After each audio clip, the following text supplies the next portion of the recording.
Days with Gordon. Here we are back again. Merry Christmas. And it's after Christmas. It's going to be a Happy New Year soon. But how are you, Gordon? I'm very good, and Merry Christmas to you, Tommy. And I hope it's been a great Christmas for you, and we're looking forward to a great 2026, right? Yeah. How was the weather during Christmas in Singapore? Oh, it's actually pleasant. It's beginning to be pleasant because it's cool, but it's raining a lot. Uh, Okay. I hope I hope in Chicago it's into freezing cold. It is freezing cold. It was the last time we talked, it was freezing. Then it got warm to 50-degree Fahrenheit. Then today, it starts snowing and it dropped down again. So for the next 10 days, it'll be cold. Wow, wow, wow. Okay, okay.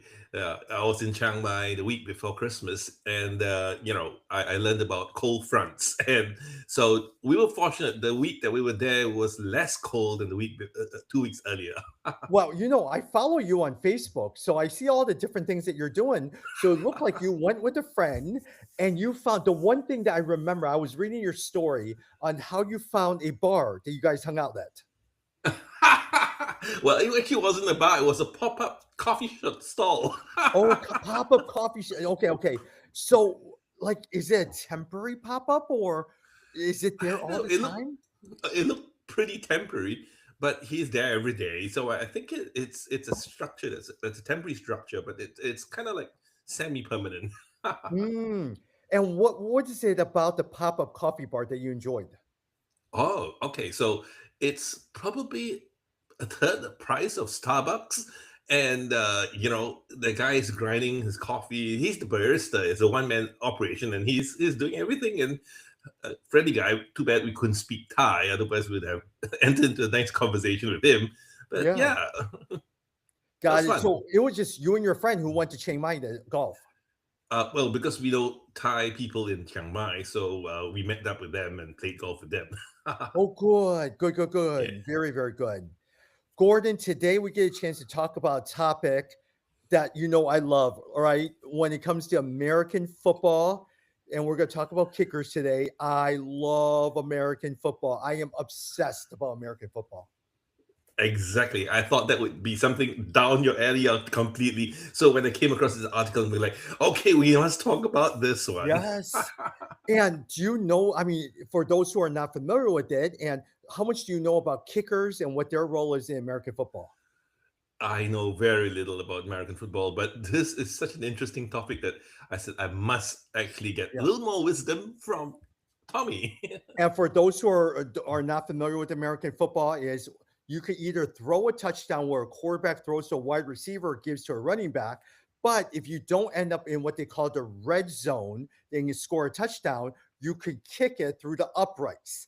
And so Ah, anywhere between about 20 yards or whatever it is, you could easily kick a field goal. And so a lot of times when kickers kick, you could be inside a dome, outdoors in the snow or rain. wow.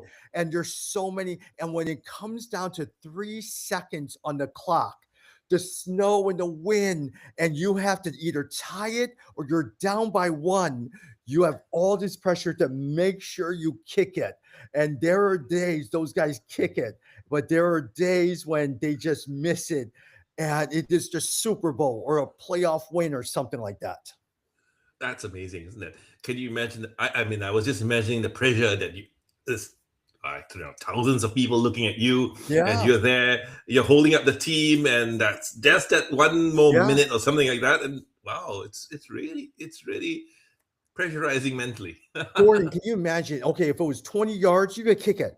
It's 56 yards. You're down by Wow. 1 point, and Oh there's three my. seconds on the clock, and you better make that kick because if you do it, then you'll get into the playoffs or you'll win the game. And I imagine the weight on that shoulder Mhm. of the kicker. Yes, yes. And so, in some sense, they were talking about this kicker, Brett Mayer, who found himself paying too much attention to the crowd and critics. Loud cheers for a made field goal or extra point, positive feedback about your overall performance, but you were disappointed through post game criticisms because a lot of times, let's say, for instance, you miss a kick. Okay, sure, you miss a pick kick. The next week, you're in the same situation. You miss another kick. How Ah, then do you get away with it? How do you deal with it? Those are the pressures that you face. yeah, I can imagine that. I can imagine. I mean, this is about really big stuff. You know, you're holding up a team. You know, you're holding up your fans and things like that. And then so I can imagine the pressure. I mean, I'm just a little kind of a social golfer. And when I'm going to the driving range, I'm fine hitting the balls. Yeah. But when I'm playing with my friends, the three other friends who's probably hitting it further than me, or something like that, I just feel that pressure. So Yeah. yeah, this is amazing. And have you ever been in a situation where suddenly you're just terrible? It's just you're not making shots. All your friends are making shots, and you're sitting there, okay, okay, I'm gonna focus. I'm gonna make this one shot. And the harder you try, the worse off you become. And because you Exactly. can't deal with the pressure, you get even more mad. I'm gonna focus on this Yes, one, even worse. yes, I hate it when we're kind of like doing a little bet against, say, uh, a pair of us and against the other pair, and that point depended on me. I'm going like, oh my god. Yeah. And Gordon, let me ask you, when people say it's all in your head, what do they mean by that? Oh, mine is it in my head? Yeah. So there are a lot of voices that go around in your head saying, "Oh, you've done this before, but make sure you do this and make sure you do that." And at the end of the day, I think I'm overthinking it. Yeah. It's like yesterday when I did my sermon.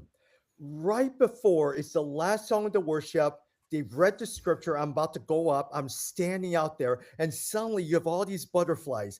Oh my gosh, I hope I remember everything. Wait, okay, do I have point one down? Do I have point two? Okay, what if I mess up and all those things, different things like that? And I get up there, and then everything's going well, and then the PowerPoint clicker stops working. Oh, Oh my gosh, oops. and you're sitting there, okay, okay, let's just slow it down a little bit. Where am I at? What's going on? Yeah, yeah, I totally understand that, and that's why I always script my whatever I'm gonna do, presentations, sermons, talks, whatever, and I must script them because I at least need the first, I think, 3 minutes Yeah, yeah, scripted. yeah, yeah, yeah.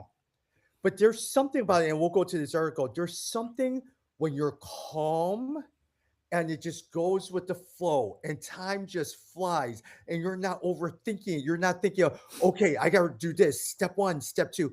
You just let okay, I've done this before. I've rehearsed it in my head. Let me just do it now. And when you know that feeling where you're hitting a golf ball, you just swing it. And you're not thinking about it. You just know it just by the sound, the stroke that you've hit it and you hit the ball hard. Exactly, and so there's a lot to say about preparation, which I think is what the article talks about. Yeah. Here's what I wrote. With help from coaches, Mayer learned to ignore the noise and stay focused in the moment when kicking the ball and after it, no matter the outcome, on what he could do better next time. You and I were just talking about it. This whole thing of blankness. What do you think it means? Wow. Okay. So it's, to me it sounds like, you just got to blinker yourself, zone out all that noise and focus on the process or the practice that you've been going through, learning the first few minutes. Yeah. One of the things, and you and I, look, right before this, I had to figure out, okay, blankness, what does it mean, Gordon? Here's what some of the things, and so I went to ChatGPT. I said, okay, look up Sarah Lewis on what she talks about blankness. How do I actually do it? Let me read you what it says, and I love your thoughts. Decide when criticism is allowed to speak. Blankness is not permanent silence, it is time silence. Create critique before execution. During execution, do not add any new voices. After execution, evaluate again. Limit the number of voices that matter to three or five authorized voices. From that point on, also externalize criticism so it does not live in you. Criticism becomes destructive when it stays internal and undefined, where you're going over and over and over again. And then from that point on, accept, be reopened to critique once fruit is visible. Thoughts on that? Wow, that's a very detailed process of zoning out. I think if you ask me, I can think of it in two ways: doing a presentation and my golf. Let's say doing a presentation. I think doing a presentation, I've got to zone out all those voices the moment I stand on that podium, and then it's got to be just the process of reading that script and then focusing on that script. Whereas on the golf course, it's a completely different thing. I've got to just kind of zone out and say, okay, I need to give myself three instructions, and that's it. And in my Mhm. mind, I just give myself three instructions, and that's it. And I try and zone out all the other things. Not always easy, you know. Yeah, yeah, yeah. And Gordon, I find for me a lot of times it's easy for me when I'm in that moment for me to zone out everything. That's easy. For me, the hard part is afterwards, where I'm Mm, replaying the situation over and over and over and over again. I'm afraid to dive back in because I'm afraid to hear the critique because I'll start overthinking it. So for me, is in hearing the critique during that time, it's trying to figure out what happens afterwards because I do need to hear the critique to get better next time. yeah, and that's so true about golf for me because right after I hit, and if the outcome was bad, immediately I kind of criticize myself a lot. And of course, sometimes our friends jab at you, and then you're thinking about it throughout the entire hole, and that destroys your entire hole. And so I don't know if that happens to you too, Tommy. Yeah. Yeah, and I'm trying to figure out how do you block that? How do you because if I'm not careful, I just replay it over and over and over again. I don't know how to stop it. Yeah, and then it affects the entire or the rest of the time after that event, and it's really bad because and that's why I like this article because it says you just need to shut it out until the appropriate time to think about it. Yeah.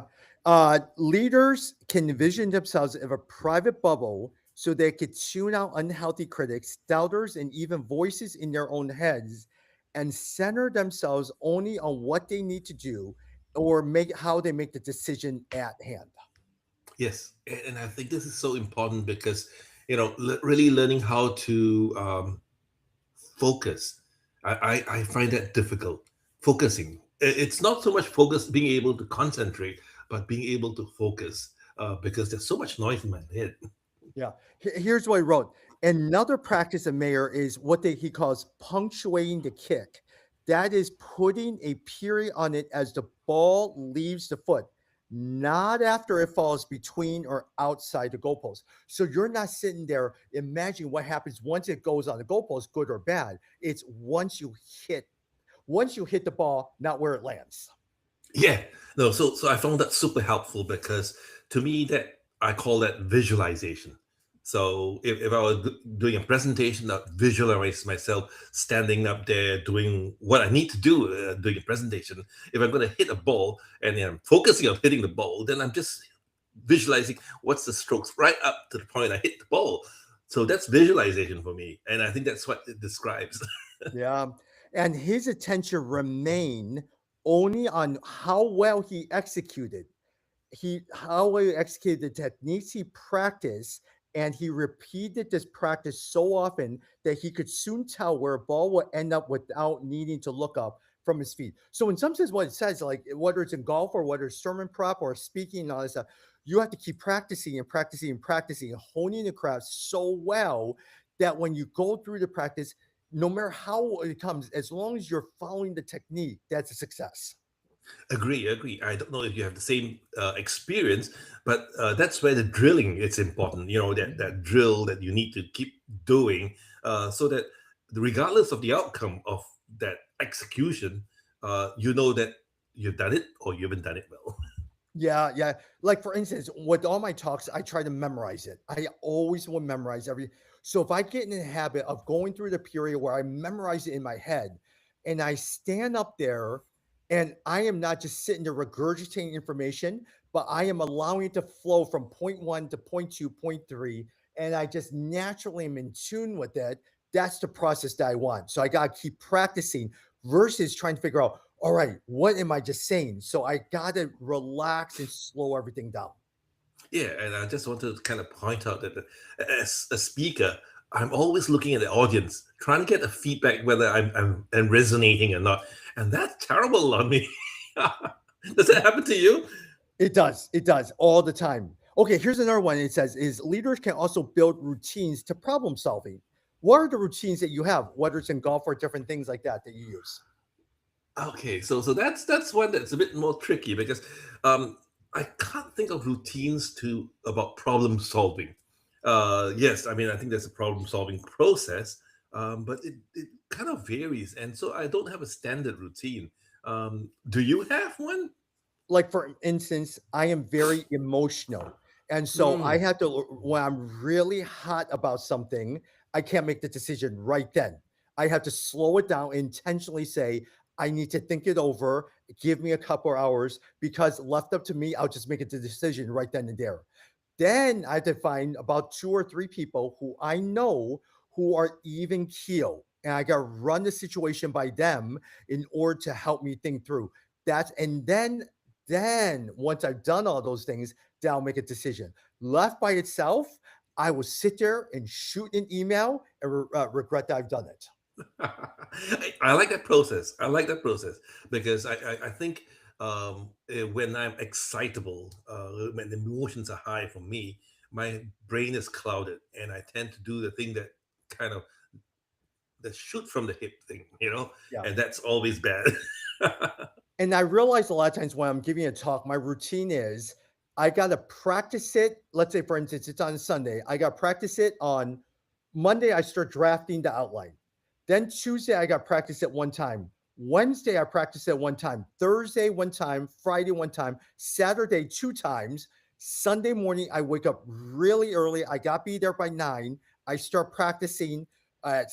Alarm wakes up at 6:30. I practice at 7. I get dressed. I'm gone. By then, I'm all ready to go. But that's my routine.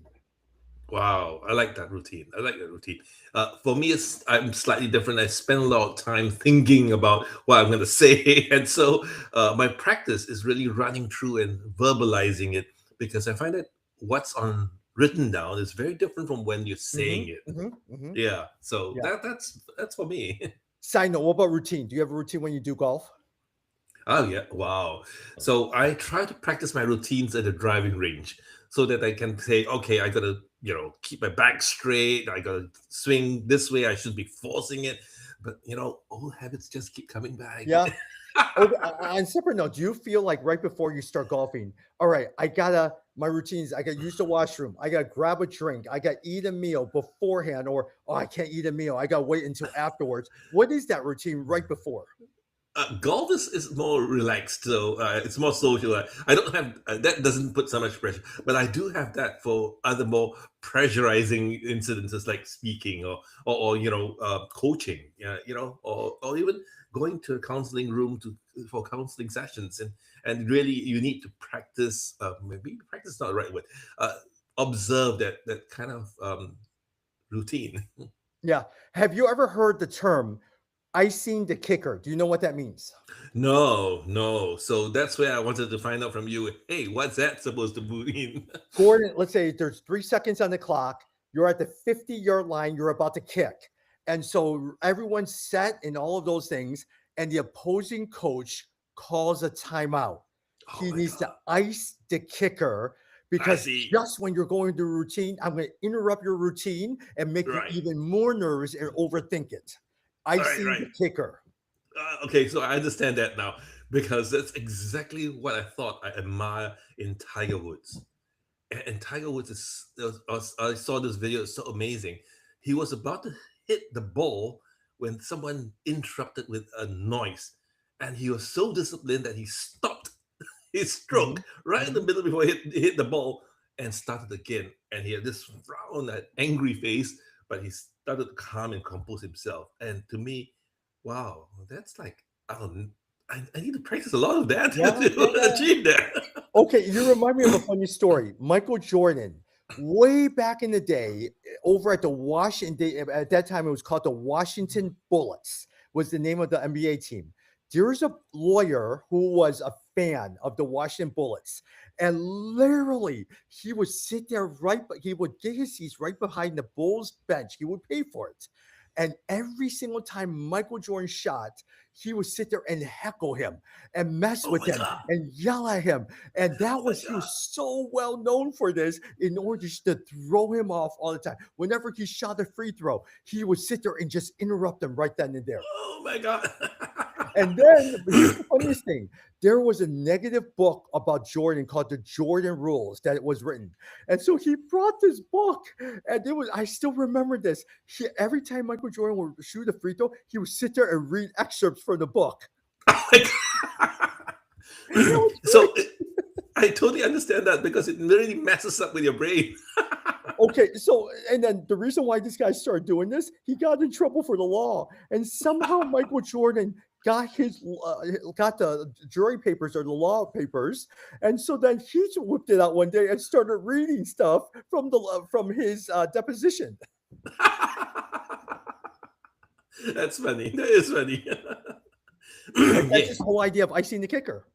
And I think what it does is really interrupts the way you behave in a way that is destructive. Yeah. Because you're hoping that you'll change the guy's routine, or that person will get so nervous they'll rush over things, and the butterflies will catch them in the moment, and they'll just make a mistake right there. Exactly. And I totally know that in golf because if I were to sit behind waiting for the guys in front to play the game, and then I realize I always messed up and I'm going through things, and by the time I stand up in front of the ball, well, I've lost the routine.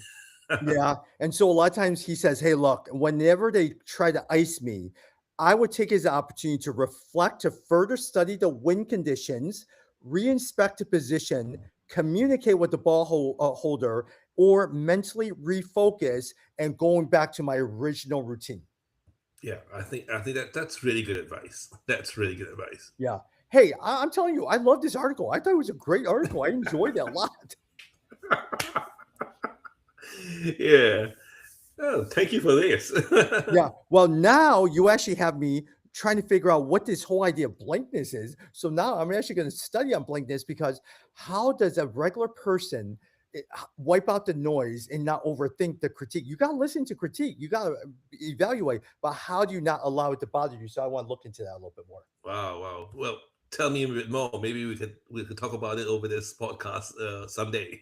Yeah, yeah. Well, I know you're out of town. It's Happy New Year. What are you doing? What are your New Year plans? No, no. So the 3rd of January, I fly out with a few friends, church friends, and we're going to Hong Kong. Actually, we're going to go straight to Shenzhen first, and then go to Hong Kong after that. Very good, very good. Tuesdays with Gordon. Hey, thank you very much. You could tell I loved it so much. We talked for 25 minutes. Thank you, Tommy. This is a fun one. Yeah. Talk soon.